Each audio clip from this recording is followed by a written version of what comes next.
Today's guest is Adam Lawrence. Adam is the managing partner of Process Improvement Partners, LLC. He has 30 plus years experience in process improvement activities targeted at manufacturing and business processes. Having facilitated 300 plus Kaizen events in multiple industries around the world, Adam aligns with leadership, engages teams, and creates sustainable results. Adam has mastered the use of many different process improvement methodologies, allowing him to implement the best strategy for each organization's goals and objectives. He develops sessions that are fun, engaging, and laser focused. Adam is 100% committed to ensuring the team has a winning result and a fantastic experience. On a personal note, Adam has been married to his wonderful wife Peggy for 30 years. They have one son, Tyler, who is his IT department.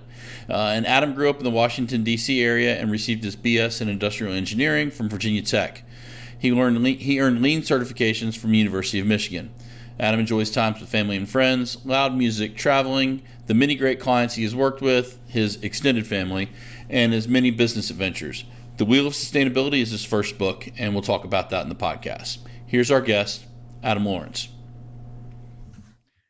Adam, welcome. We briefly touched on who you were in the intro, but can you tell us a little bit about yourself, your background, what you do, and how lean or continuous improvement is a part of your life? Well, thanks for having me, Chris. I really appreciate it. So my name's Adam Lawrence. I work in Lancaster, Pennsylvania, about a 30 plus year corporate career doing continuous improvement and operations management.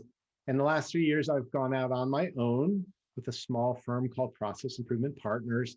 So you know how problems you think are solved come back later. So I help businesses solve complex problems in a sustainable way.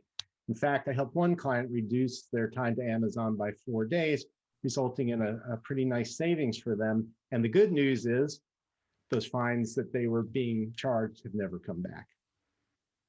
Okay, that's great. Well, before we get started with the interview, we always like our guests to share with us a quote from a favorite lean leader. Can you share with us your quote and maybe tell us why you chose it? Sure. So my quote comes from Shigeo Shingo, and it's the most dangerous kind of waste is the waste we do not recognize. And why do I quote him? Because he's really the one that started me on my lean journey in about 1991. I guess I was kind of doing it, didn't realize I was, picked up a book, and the whole world opened up to me.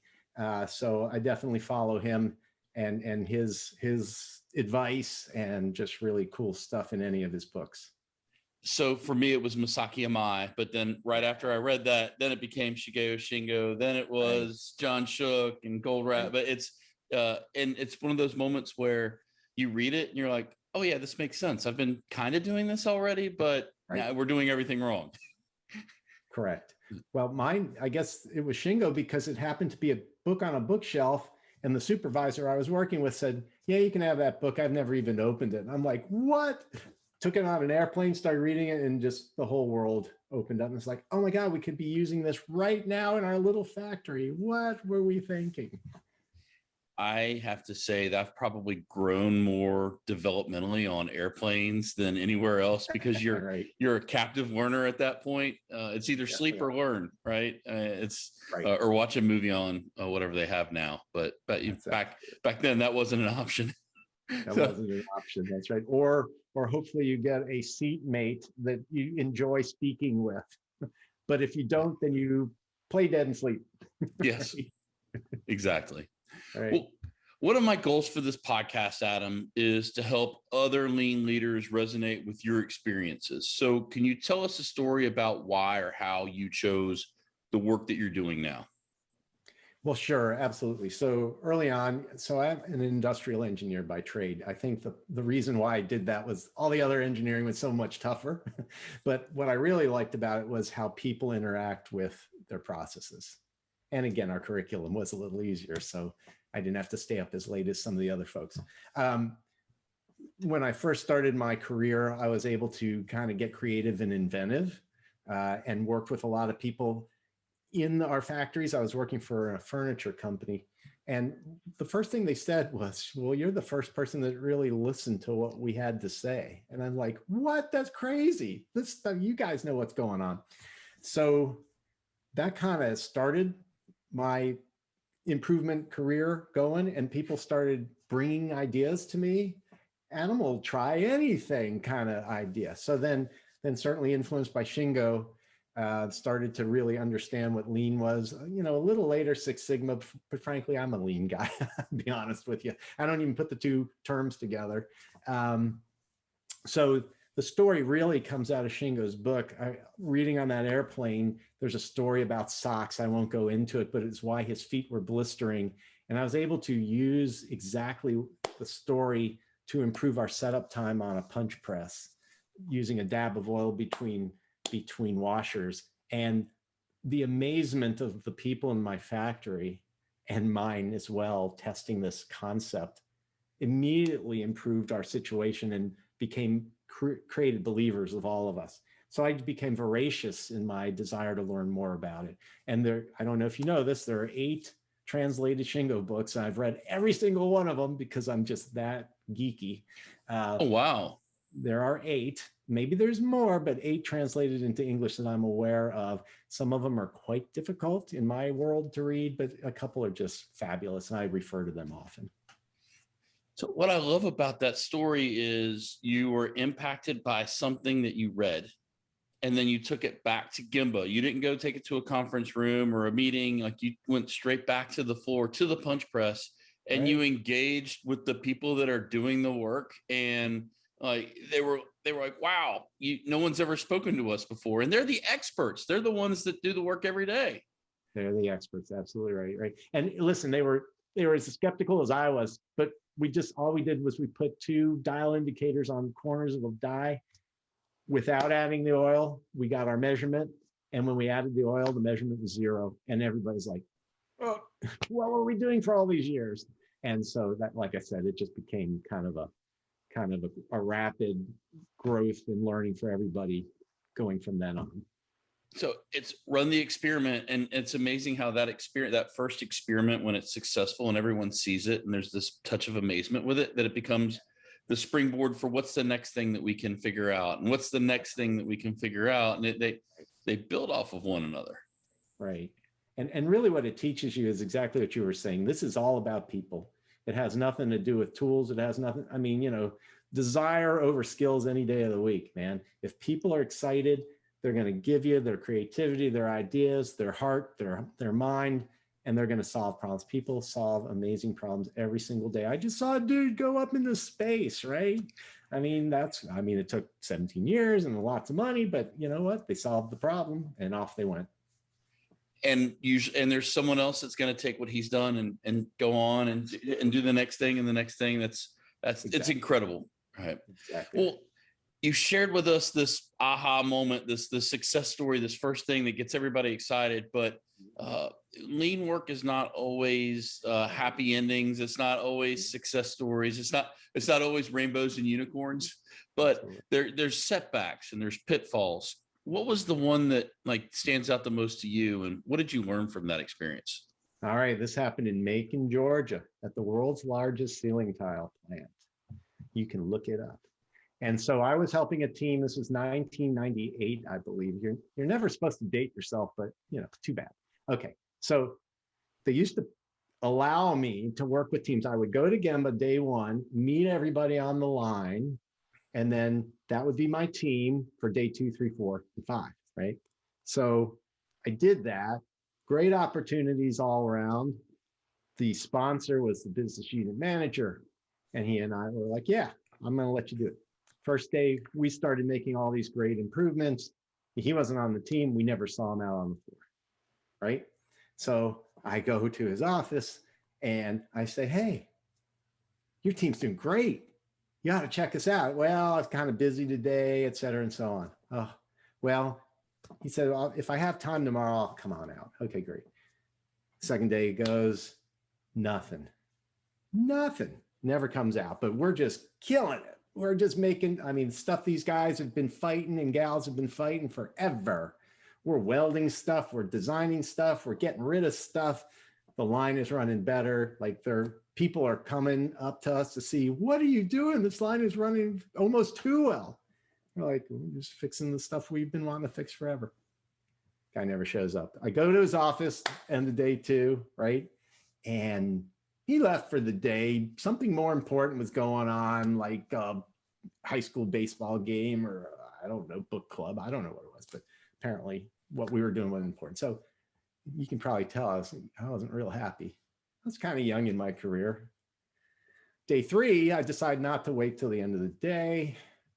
First break, I leave my team, and I try not to go back to my team and show my disappointment, right? Because they are stoked. They are having a blast. I'm having a blast. First break, it's about 9:30. I find him. So, he knows I'm there for a reason. I'm not the most subtle guy in the world anyway. And I was, quite a few years younger. So probably didn't have, what do they call that? Emotional intelligence. Is that the word? Yeah. Yeah. Awareness, self-awareness. Emotional awareness, yeah. You name it, I didn't have it. So anyway, I go in his office and, hey, man, your team is doing really great. I just want to let you know what's up. And, it'd be really great if you could come on out and see what they're up to and maybe get the leadership team. He looks at me and says, Adam, what are you really saying? I said, well, if you would show your commitment to the work. And at that point, everything went fuzzy because he says straight back to me, Adam, if you're questioning my commitment, you can question it back in corporate headquarters. And so I'm not really sure what I said next. It gets a little fuzzy there, but I wasn't fired. So I guess that was good, but tail between my legs and go back out and try not to show my doom and gloom. I wasn't fired. So that was pretty cool. So we go out, we do our thing. He doesn't show up that day either. But the next day is the final day. And I always had my teams before the land of PowerPoint and presentations. We always just gave a tour and we'd invite people. So I went up to the main office. I invited, hey, you ought to see what we're doing and come on out at 1:00. And they're like, yeah. And I was like, well, maybe somebody will show up. That would be good. Well, a lot of people showed up and he showed up as well.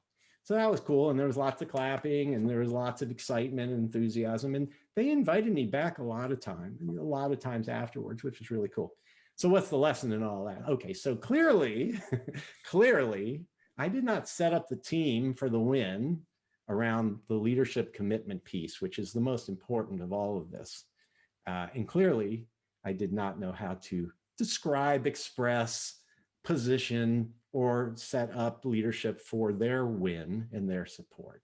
So for me, biggest aha moment, and it really then led to everything I've done since then to create a better experience for the whole team, mostly including leadership, because that's the most critical element, because they have to support all that work. That's a great story. And I think everyone that's listening or has done this work at some point has had that experience with a senior executive that they maybe didn't feel was as committed as they were. And one of the things that I learned along the way is that as lean people in our lean community, we can talk about lean things and lean problems, and there's this common language that allows us to connect very quickly over problems and opportunities. But outside of our community, senior executives, they think in terms of business problems. They think in terms of suchness, muchness, fastness, and that's, you have to figure out how to translate the proof of value of this is the work that I'm doing here. This is what business problem it solves based on what you've told me. And that gets the engagement. I've found in my experience. I don't know if you have a different set of advice. Yeah. So what I do now, which took decades for me to refine, right? Through, other opportunities to get fired, right? But I now call it chartering. Okay. So it's all about setting up everybody for a win with 4 very simple questions that are very important to answer properly. So, the term you used, that's new to me. I love it. It's going to be in this head, and someday in another interview, it's coming out.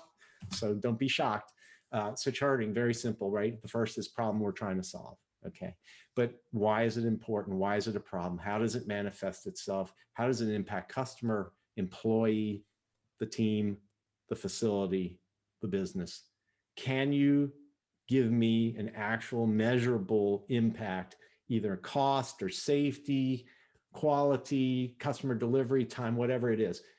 What I want is a clear, non-vague problem statement, and scope it out so we know exactly from what to what is the problem we're trying to solve. Okay, that's fine. Question 1, you don't get that right, you ain't got nothing. Second question is, okay, if we solve it, what does solution look like? So in a changeover event, SMED event, right? 2 hours becomes an hour. Okay, that's very measurable. That's great. In the Amazon discussion I had at the beginning, it was taking them 8 days. Well, because of that, they were getting fined for being late. They had to get to 4. So very clear. How do we design our process so it takes 4 or less, right? With the ultimate impact to take that 1.2 million to 0, right? So, okay. So what's the objective? Two safety improvements per team member, a 5S score of whatever, time reduced, effort reduced, space reduced, inventory reduced, you name it. But let's make it measurable again. The team has to know if they have a chance of winning. Give them something to shoot for and make it challenging, right? So that's question 2. Pretty simple. Simple, but a lot of people start off with a very vague statement with, well, make it better. What's better look like? Okay, good. Because if the team doesn't know what they're shooting for, how can they do it? And as a facilitator of that, as a coach for that, as a mentor for that, I have to help them, guide them. Whatever their solution is, does it affect that objective or those objectives? Okay, great. That's easy peasy. Now let's go for the third question. Now that I know the problem, now that I know the objective, what's the best team that I can put on the field?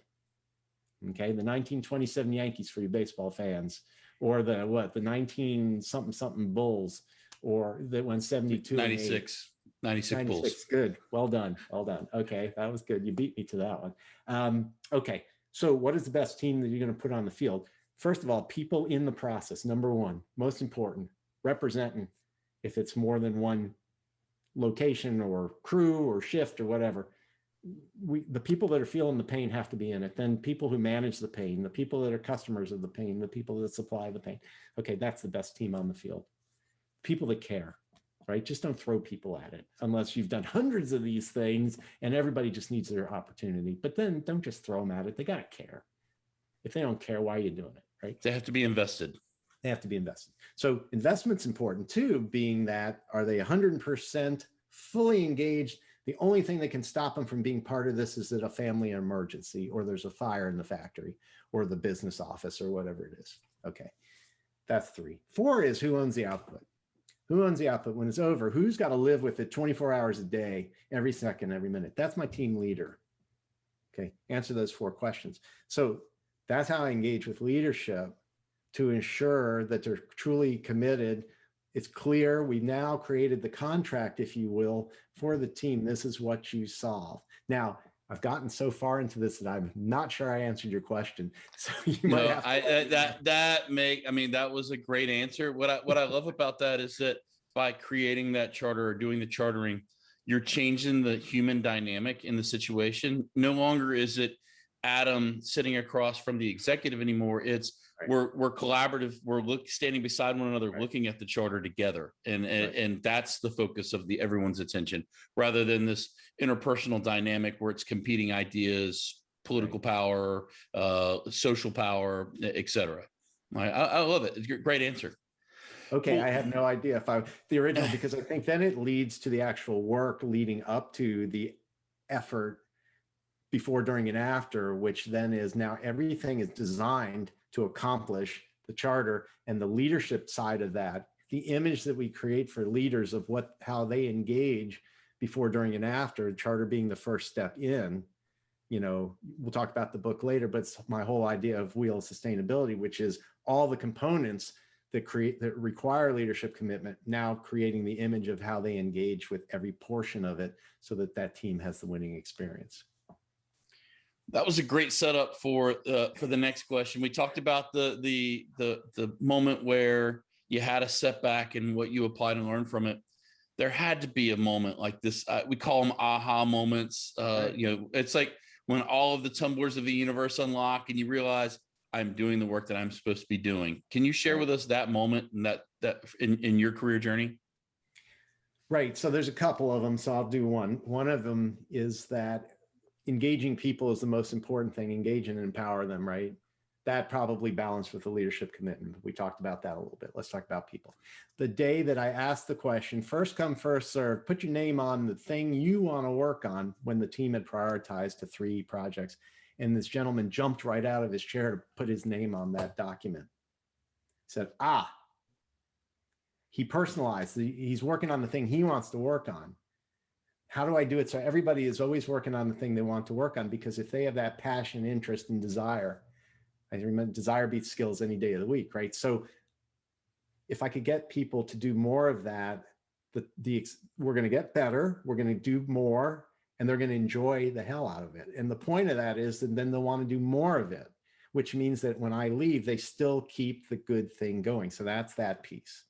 The other aha is, of course, developing this wheel of sustainability, the idea being that I was sick of problems coming back. It turns out in Macon, we welded stuff. So unless you've got what they used to call the red wrench, that ain't changing. It's going to stay as it is, and it works. But most things are people following processes, and they make decisions about whether they want to or not. So the aha moment for that came, I had turned it, it wasn't a wheel at the time, it was a molecule. So, and I was explaining it at a Shingo conference in 2014 at a table, at lunch with a bunch of like-minded individuals that I'd never met before. And two of them started writing it on their napkin, and I'm not making that up. They were can you say that element again? I'm like, what are you doing? I'm right. I said, give me your email address. I'll send you the slide I made. He's like, no, this is great. He's writing something that was the aha. Oh, I have something that can help people. So as I went back to the hundreds of improvement books that I've read, and I'm not exaggerating that, I find that sustainability is mentioned, but not really explored in the depth so that somebody actually knows what to do. So that became my mission.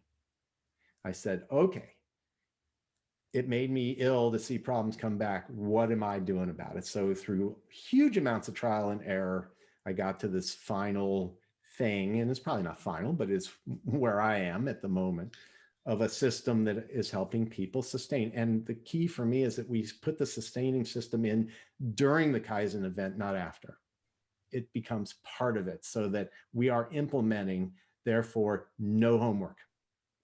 Okay. It's embedded in the Kaizen, not a bolt-on afterwards. That's correct. Okay, good stuff. Well, you've had a lot of experience. I'm sure there's something that is a lean or continuous improvement pet peeve that you see being applied or being done wrong. What's the one that stands out to you? The biggest one is people thinking lean's about tools, right? Right. The lean tools are probably the simplest thing known to mankind. My joke is my mother invented 5S. Pick up your clothes, put them away. What do you live in a barn? There's a place for everything, and everything is place. I mean, we've all heard some version of that, right? But 5S can be some of the most powerful opportunity to improve safety, improve productivity, improve flow, the customer experience, especially for people that have never seen what it can possibly do. So I've been in a lot of companies and look at our great 5S program. It looked like people, all they were doing was cleaning up. So it gives it all such a bad name. It's not tools, it's people. Use the tools to help people solve the problems that matter to them or their customer. Don't be the hammer and nail idea, right? Help people solve their problem. Who cares what the tools are? I mean, I do, because they're a lot easier to apply than Six Sigma tools, and they're a lot more engaging in my opinion, but that's just my opinion. That works for me. The Six Sigma master black belts might argue to say, no, this is the way to go. This is more fun. Okay, great. Works for you. Maybe not for me. So that's my pet peeve. Tools versus people. It's all about the people. Give them the tools to help them do what they need to do better, safer, et cetera. I think just to piggyback on that, if you engage with the people, you'll better understand the problem. So when you reach into the toolkit, you'll know which tool is appropriate. And I think that there's, I have the Six Sigma background as well. You don't need to do a two-way analysis of variance to figure out that Larry doesn't need to walk 50 feet to the printer when we could put a printer right here. Right. But if you're doing something with machining with tight tolerances, or if there's a chemical reaction that can, the yields can be, millions of dollars upon one another, that's imperceivable without looking at data. Yeah. That's when that's when you need to pull it out. But it's until you engage with the people, you will not understand the problem or the tool that you need. Absolutely right. Absolutely right. Yeah. Well, what do you consider the most important thing that you've learned in your career journey so far? People are amazing. I mean, we always knew it, but it doesn't matter what the bar is that you set, they will rise to meet or beat it. So always set the bar and then give them the opportunity to engage and be creative.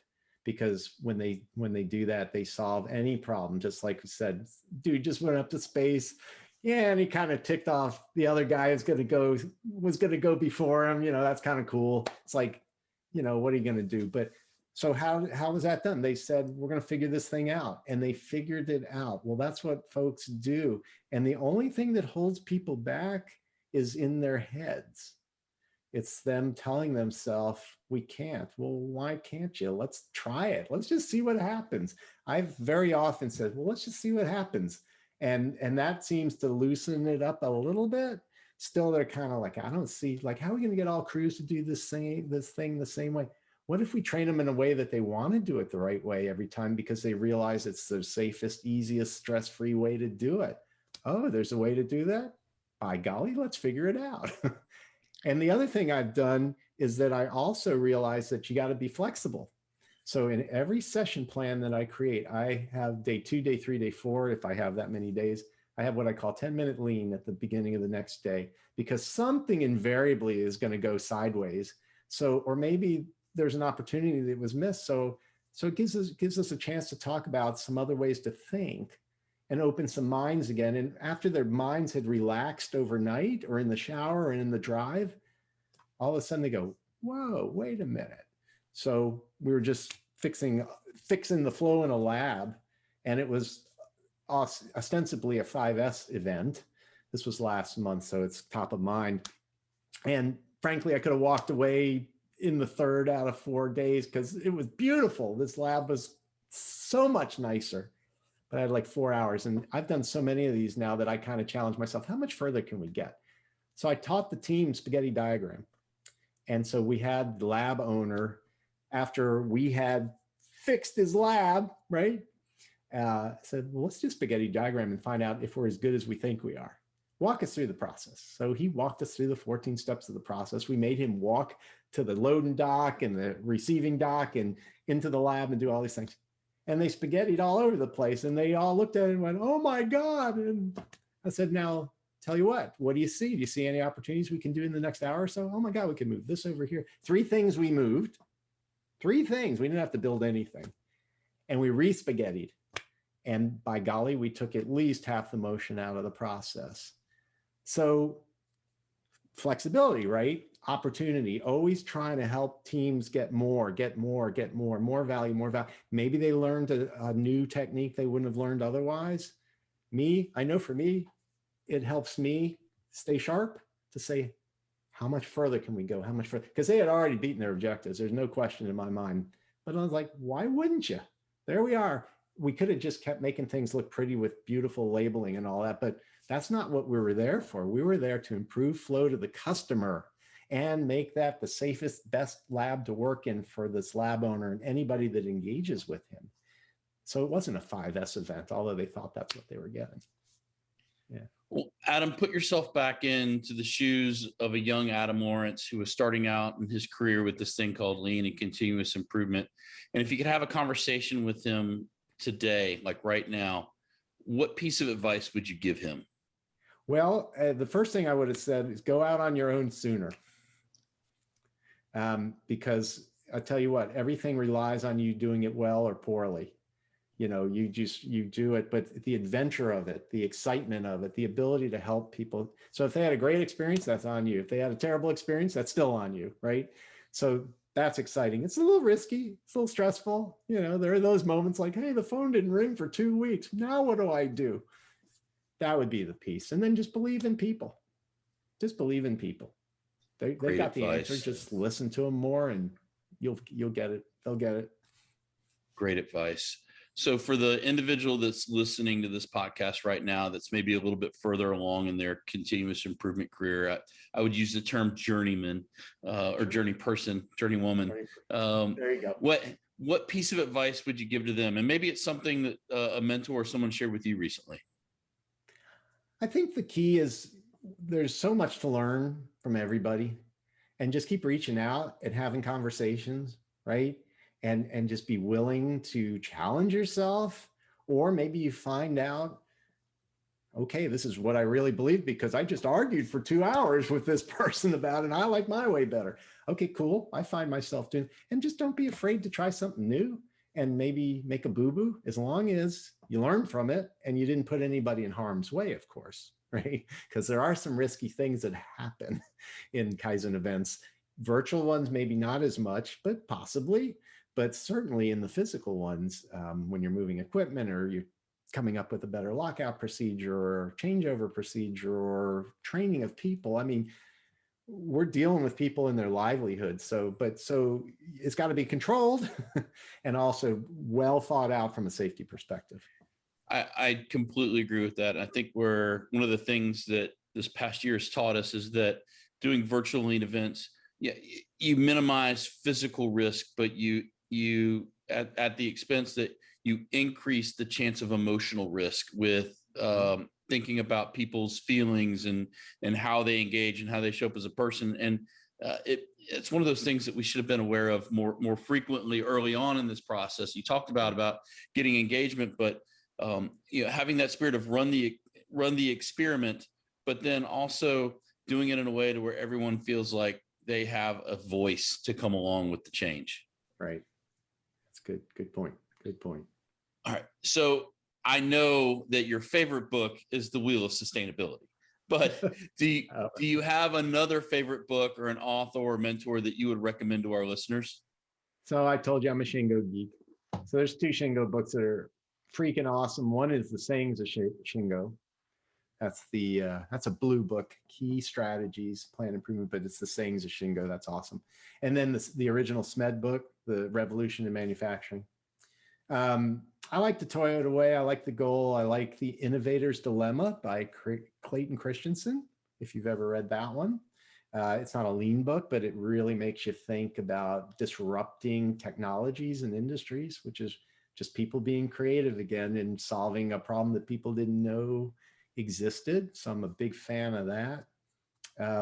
I wouldn't say that my book's the favorite. I mean, when you've read your work hundreds of times as you're trying to write the thing, after a while, you get a little tired of what you have. I can't believe I wrote it that way. And there are some errors in the book. So forgive me, the few of you that have actually tried to read my book. There are a couple errors in there, but I went back and said, does that really affect anything except annoy me? And it's like, nah, it ain't worth it. So not the best written book, but it's the story I had to tell. I was speaking with another author who shall go unnamed, and that individual said that writing a book is about like having a book baby. There's a lot of anxiety and angst and tired nights that go into it, and at the end, you have this thing that's the best version of what you can come out with that you have to seek to continually improve afterwards. And no matter how much editing effort you put into it, whether you do self-editing or you pay someone to edit the book for you, humanity will find its way in and mistakes will be made. That's right. Well, I'll tell you, there came a point when I just said, okay, enough. So I self-published. I had some help. I had some editing help. And then my wife and I sat on the sofa and she read it out loud to me. That's a piece of advice. Have somebody read it out loud to you, somebody that doesn't hate you. And she was really good about finding the amazing amount of redundancy in my book. So that was great. That really helped. And I had some beta readers, maybe some authors that and then eventually I did pay a little bit for some help. And then eventually Amazon approved it and off it went. And I said, enough. And then later on, I was like, oh, how did I not fix that? Oops. Oh, well, what are you going to do? Note for the second edition of The Wheel of Sustainability, right? Well, if you ever saw Rocky, if you remember the first fight, what Apollo Creed said, ain't gonna be no rematch. So the story is told. That's fine with me. I'm happy. It was done. I had a lot of time on my hands. This was the time to do it. And I was an early bird. I'm not a late night guy. So I was an early bird, only went up, cranked up some tunes, started typing. Eventually I said, hey, there might be a book in this. So that's how that went. Good story. Well, we know that magic wands don't exist, but if they did, and you had one and you're at a client or a group that you're working with, what would you typically wave your wand at and try and fix first? Clearly, it's how they engage and support their people. I mean, I would say some of my clients do a fabulous job with it, but certainly I've seen enough locations of places where they just absolutely don't value their people as they should be valued. I've even had experience in my early days where people thought their employees were not smart enough to make improvements. And that was just horrible. That was late 80s and early 90s. Luckily, it may still exist, but people hide that a little more. They hide their biases a little more. So the magic wand is open your eyes and open your mind and open your heart. Use the magic wand to do that and realize your people are freaking awesome, and listen to them, and you can move mountains. Great piece of advice. I love the spirit of humanity and engagement with where you're waving the wand there. Well, Adam, you've written this incredible piece of work that we've kind of hinted around along the way. And I want people to go out and engage with the book and really understand it. But just in a brief summary, can you explain the wheel of sustainability and what it means for teams and groups? Okay, so the wheel is, okay, so you did say this was video, so right. So yes, it is. Yeah, there it is. So it exists. Now, I did give away a ton of free Kindles, so I'm glad people took me up on that. I love that. And I'm hoping that Amazon will let me give away more. You have to wait like 90 days to give it away again. So that's cool. So it's my image or system for sustaining solutions, and it has 9 elements. So think of it like a wheel. There are 8 spokes and 1 central hub. So the central hub is the leadership commitment. This is leadership engaging and supporting all those spokes. So if the hub goes away, the wheel falls apart. If a spoke is gone, it's weaker, but doesn't break. Yes. Okay. So wobbles.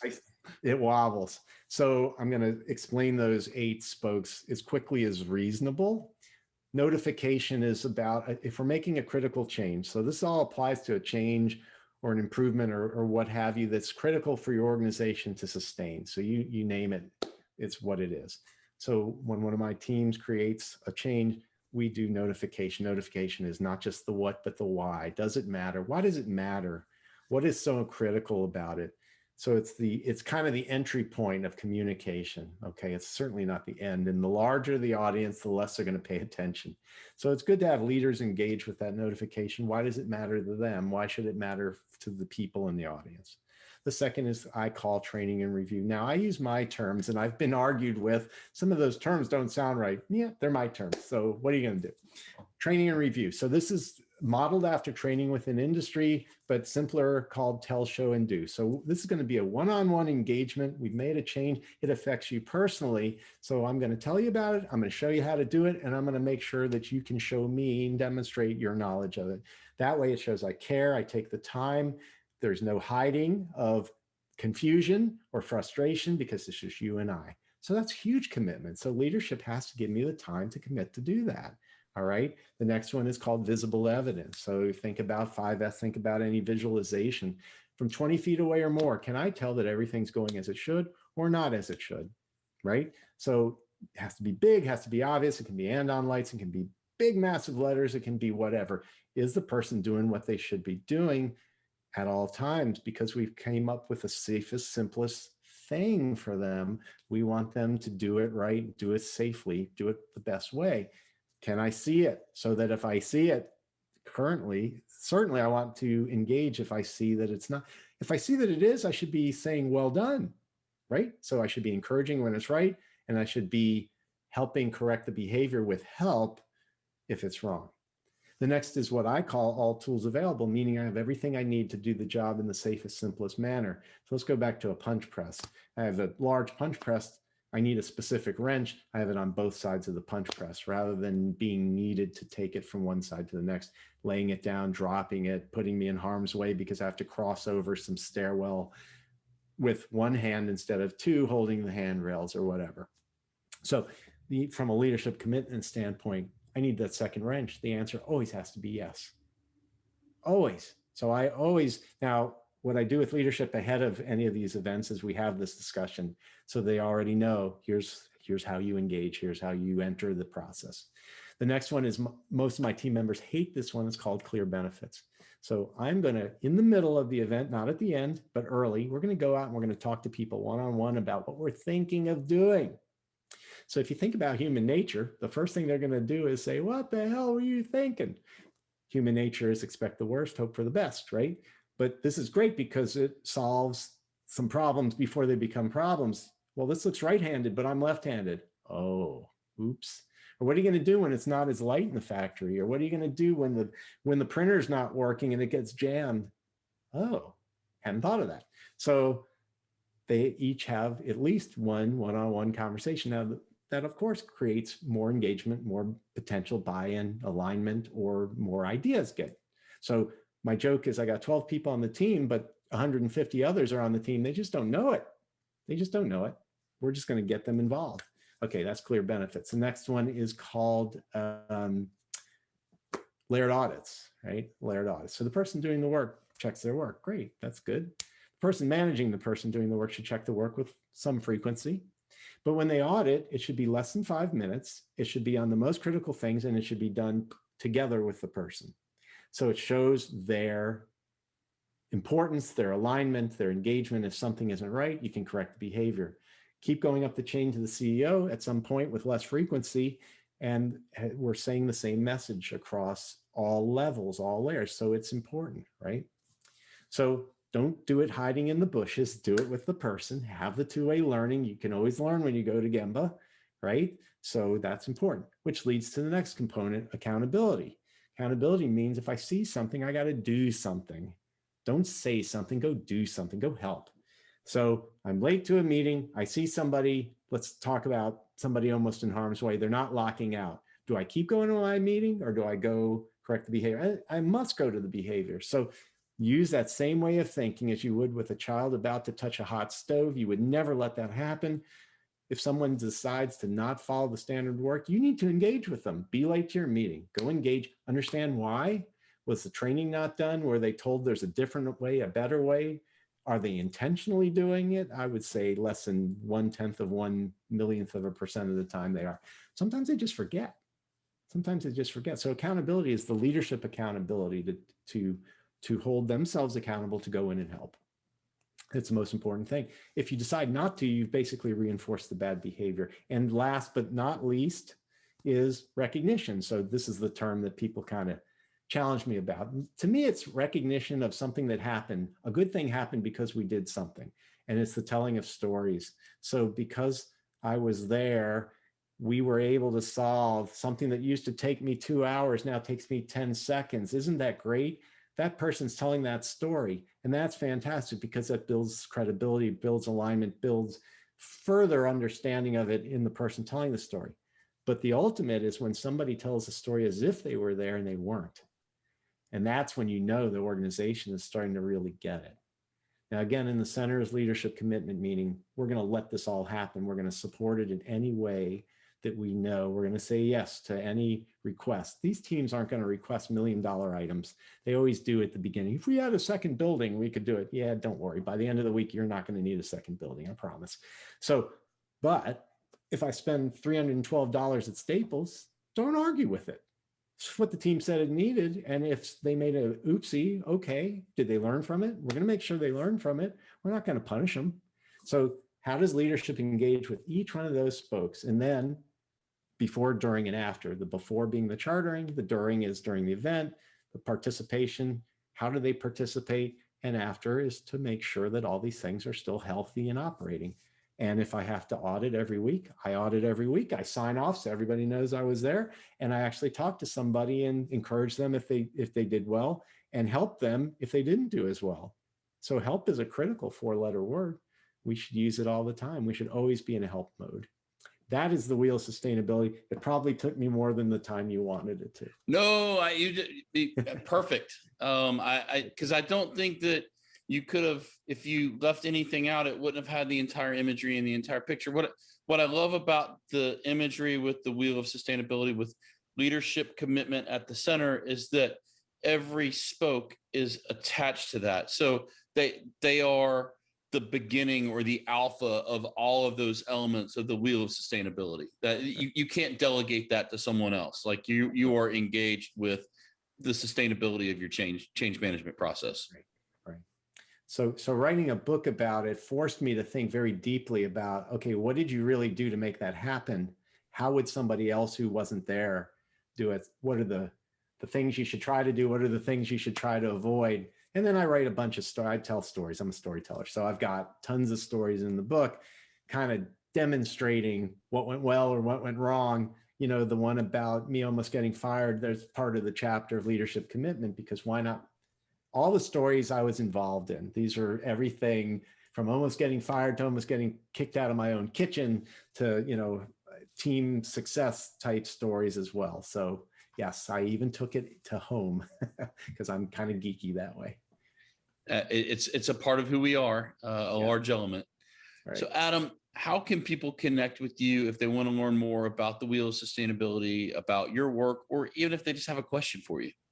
Absolutely. So I appreciate that. So certainly I have a LinkedIn page, Adam Lawrence. I have a Process Improvement Partners LinkedIn page. I have a website, pi-partners.com. Certainly you can hook up with me via email, atlawrence@pi-partners.com. Love to talk to folks. I finally learned how to put a little calendar invite in my email. So now if you want to talk to me, it's much easier. Why did I wait so long to do that? I have no idea. I do have a YouTube channel. I have 29 subscribers. Some of them are not even family members. So, you know, if you want to see some videos, I post them to LinkedIn as well. And then I have a Google business page. So there's lots of ways to find me. And I hope somebody does. And if you want to read my book, that's cool too. And like I said, some point, maybe in the fall, I'll give them away for free again. That's great, Adam. I'll put links to all of those in the show notes page for this episode. Adam, thank you for being a guest on the podcast today and sharing your experiences with us. I've learned a lot and gained a lot out of this conversation, and I hope some other folks have as well. Thank you again. Well, thank you, Chris. I appreciate the opportunity. I want to thank Adam for being a guest on the podcast today. Be sure to go to the show notes page at leanleadershippodcast.com and check out the links to connect with Adam, and if you have a question for him, how to get that question answered. As always, I welcome your feedback on how to improve the podcast. If you like the podcast, make sure to go to subscribe and leave a rating on the podcast in whatever channel you listen to us on. Thank you again for listening, and until next time, seek progress over perfection.